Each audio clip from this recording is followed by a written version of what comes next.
I'm telling you,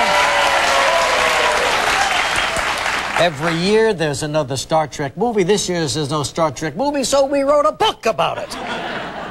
There it is, Star Trek Memories, with lots of inside information. Bill looks good, doesn't he? I had a major crush on him when Did you really? Yeah, he's a he's terrific guy. a nice man. And a great writer, too. And Claudia...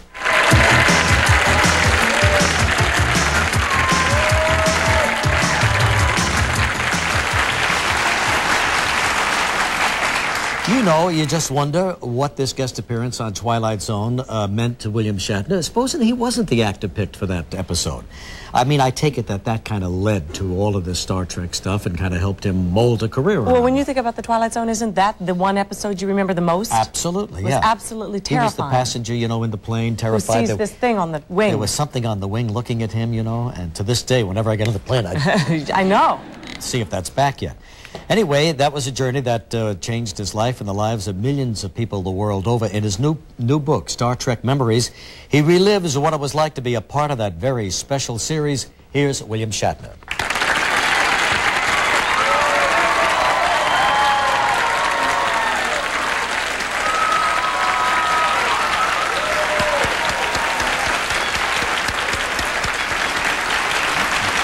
There we go. We could trade. There we go. Looks very nice. How are you? Every time I see your face, it changes. I do my makeup a little differently every day. Is that a compliment? You look like his wife last time I was here. Oh, really? Now what do She I do? wishes. Don't ask.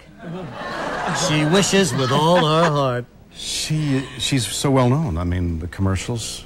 Just have a seat, Bill. She is Miss Commercial. Do you feel resentment about that? Absolutely. He's Mr. Commercial. It Are you bothers kidding? me. It destroys me. You're doing cat food or something like that? No, I'm not doing cat food. But you look like you should be doing cat food. What kind of an outfit is that? What is that, writing in Canada, 1920? What is this? It's very chic with the leather around the cooler. I think it's very smart. I got Little this at a lapels very like that went out in about 1912. They're back in. Are they really? Well, they're back in. If they were back in, they'd look like this. We're about to go where no men have ever gone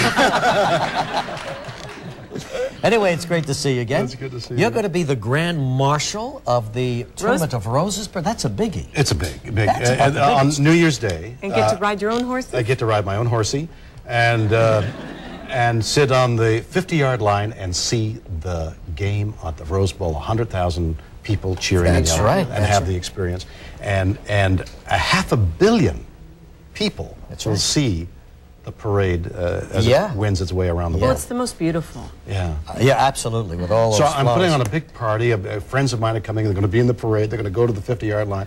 It's like I'm celebrating the whole thing. Excuse me, we didn't get our invitation yet? It's in the mail. And you know how the mail is these days. Which horsey are you going to ride? I know you've got a lot of horses. Yeah, I got a lot of horses. This is going to be a world champion horse who, when he was born, is a Western world champion in the saddlebred breed. When he was born, we named him I Prefer Roses, because he was going to be a saddlebred. But he didn't quite have the action, so we made him a Western horse. And I Prefer Roses for a Western horse didn't seem appropriate, so I renamed him I Prefer Montana. But his real name is I Prefer Roses. So is that significant? It was meant to be. I'm so confused. Montana, I prefer not to hear that again. You know what? There's tension here. A lot of tension. There's always tension between us. We used to play tennis together and beat each other up. Oh, who won the tennis? I did. Please. Please, now be honest, Bill. Now be honest. Okay, I will be honest. I won. He's not being honest. Let me tell you what I'm doing this Sunday. I don't want to hear. He would prefer not to hear. I prefer to tell you. This is the Regis show. That's right. Okay. Well, almost. This is how good I am. Shoot, got a minute? I'm not going Unbelievable anywhere. tension here. I am playing tennis against Chrissy Everett and George Bush. George Bush? You don't have a prayer. Yeah, George Bush. That's right. You heard it. Don't have a prayer. Yes, I do. I don't Against care. George? One is a woman, one is a former president. On the tennis court, as you well know, no prisoners. I don't care. I gotta win. Who is your partner? Are you going to get over your cold by then? What cold? You're talking through your nose. Wait a minute. Wait a minute. Before you, it's anti. Where's that picture? It's rip-proof.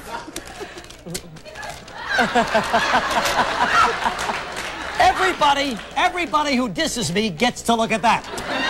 And I'm keeping this right here. You better keep it close, because you get dissed a lot. Now, let's talk about this book. Okay, I thought it was about time. You found out not everybody on the crew was a big William Shatner. I couldn't understand that. Yes. Surprise! Surprise! We don't like you. Well, I was sad to hear this. I really was.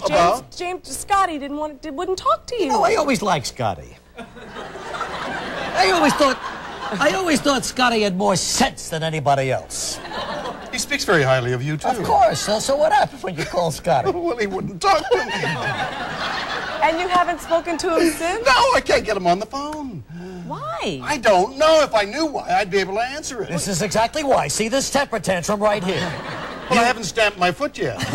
You offended Scotty. I offended Scotty, but I don't know. Something that gives me pause, because if ever you write a book and you go to some people that you worked with and you found out they really hated your guts. Well, you know, let me put it on a personal basis.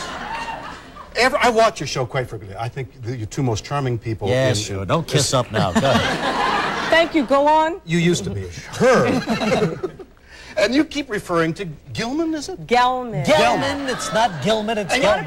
And the poor man, you get a shot of him on the sidelines going, you know, being very nervous. And how do you know Gelman doesn't like you? Gelman has to Gelman's paid to like you. That's exactly what I mean. Do you like me, Gelman? I'm sorry, what did you say? See what I mean? He loves me. Every time anything goes wrong, he says, Gelman. He's the But producer. he has done this for 30 years to every producer he has ever had. He has a long, trail And of today victims. they run studios in Hollywood. They're all over the place. He trained them all. I trained every one of them. Yeah. Not to mention the co-hosts and what I've done. Oh, right. What I have done for them. Please. Changed their lives. Made them famous. Why are you made them yelling well. at me? I love you. You did it again. You did it again. He keeps annoying me. We'll be right back with William Shatner in a moment. He keeps annoying me. Tomorrow on Live, actor...